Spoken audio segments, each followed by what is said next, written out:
안녕하세요. 피모크트 수업을 듣고 있는 중학교 정지원입니다. 지금부터 피모크트 7주차 발표를 시작하도록 하겠습니다. 일단 저는 이번 주도 문학예술과 광기 돌아보기 그리고 6, 7주차 돌아보기를 시작하도록 하겠습니다.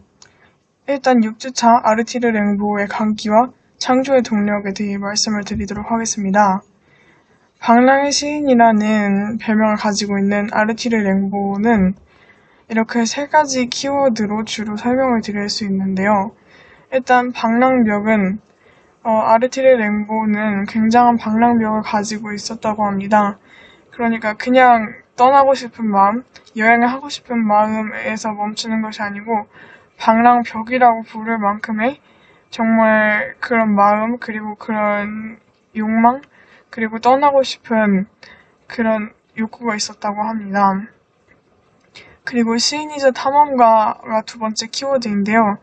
시인과 탐험가 도대체 연관이 조금 안 된다고 생각하시는 분들도 있으실 것 같은데 아르티르 랭보는 20세까지는 시인으로 살다가 20세부터는 절필을 선언하고 탐험가 생활을 하게 되고 상인으로 살게 됩니다.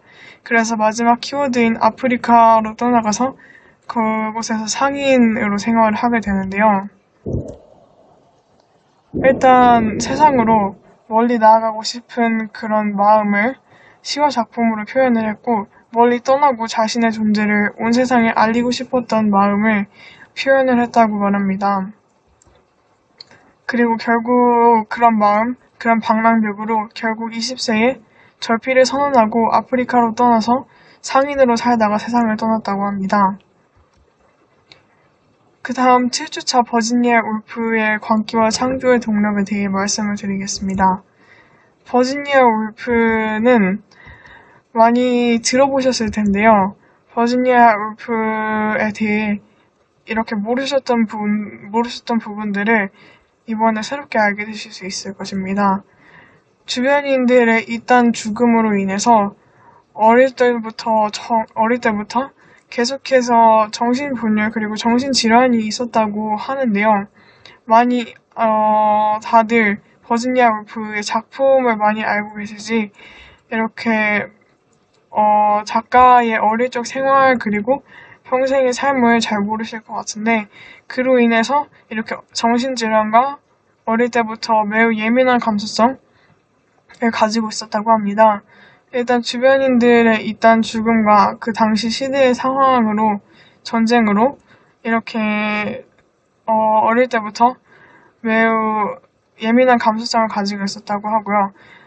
성장을해서는 브룸스버리 그룹이라는 많은 문호들과 그리고 많은 작가 이런 많은 지식인들의 모임에서 문학과 학문을 익혔다고 합니다. 그리고 흥미로운 부분인데 일기 쓰기를 통해서 소설을 표현해서 그리고 썼다고 합니다. 일기를 씀으로 자신의 내면의 생각과 그리고 자신의 감정 그리고 그런 것들을 모두 표현해서 그걸로 소설과 연결시켰다고 합니다. 제가 지금 증강학교에서 쓰고 있는 미래저널과도 제가 연관을 지었던 부분입니다. 내면의 표현인데요. 자신의 내면의 감정들과 이런 자신의 온 생각들과 질문들, 그리고 의문들, 그리고 열정, 그리고 고독함을 모두 글로 표현했는데, 제가 지난주 영상을 통해 말씀드렸던 자신의 의물, 그리고 우울을 창조력으로 표현했던 것과 연결 지을 수 있을 것 같습니다. 델러웨이 부인이란 것은 버지니아 울프의 책인데요. 델러웨이 부인이란 제목의 책입니다. 의식의 흐름을 통해서 서술을 하는 책인데 일반 대중들과 모든 독자들에게 쉽게 다가갈 수 있는 소설의 형식입니다. 의식의 흐름을 통해서 클라리사 델러웨이라는 이 제목에 나와 있는 이 주인공의 하루를 보게 되는 그런 의식의 흐름인데요. 델러웨이 부인이 저녁에 있을 파티를 준비하면서 런던 거리를 걷는 하루 이야기이지만 그 하루 이야기 안에 델러웨이 부인의 생각 속으로 30년 전과 지금을 시공간을 오가면서 그렇게 펼치는 이야기입니다. 일단 이 이야기 안에서는 그 당시 시대의 상황과 전쟁을 통해서 정상과 비정상은 무엇인지, 삶과 죽음은 무엇인지에 대해서 말을 하고 있는데요. 그 당시 소설의 배경이 되는 1923년은 전시 상황으로 전쟁과 그런 죽음들을 소설 속에 이렇게 등장하게 되는데요. 버지니아 울프는 자신이 살면서 겪었던 주변인들의 죽음과 전쟁으로 인한 슬픔을 이렇게 문학으로 비판했다고 합니다.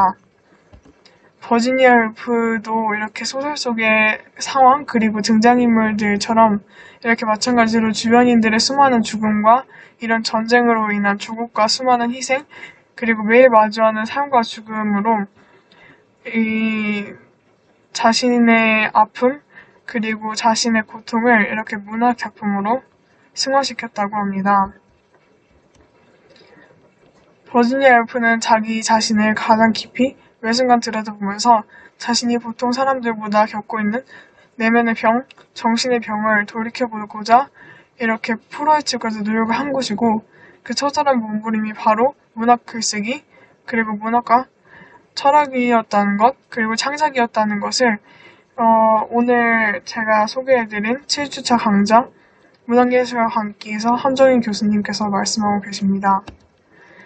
그리고 이렇게 죽을 때까지 무엇 때문에 이렇게 인생을 사랑하고 또 이렇게 생각하고 꿈을 꾸어보기도 하고 또 이렇게 쌓았다가 다시 허물어뜨리기도 하며 무엇 때문에 언제나 새로운 것을 만들어내고 창조하는지 죽을 때까지 이렇게 왜라는 질문에 대해서 끊임없이 질문을 던지고 그리고 이 질문들에 대해서 탐구를 한 사람이 버지니아 울프라고 이 강좌에서는 말씀하시고 계십니다. 제가 느낀 것인데요. 문학이라는 것이 저는 그전에는 글을 의미하는 단어인 줄 알았는데 이 강좌를 들으면서 어떤 사람에게는 치유의 힘이 되고 어떤 사람에게는 표현의 도구가 되고 또 어떤 사람에게는 성찰의 거울이 되고 어떤 사람에게는 삶의 이유, 내가 왜 사는지 그리고 모든 왜에 대한 대답을 찾는 이게 바로 문학이라는 것을 제가 새롭게 알게 되었습니다. 제가 이 발표를 준비하기 위해 썼던 모든 출처들이고요. 지금까지 들어주셔서 감사합니다.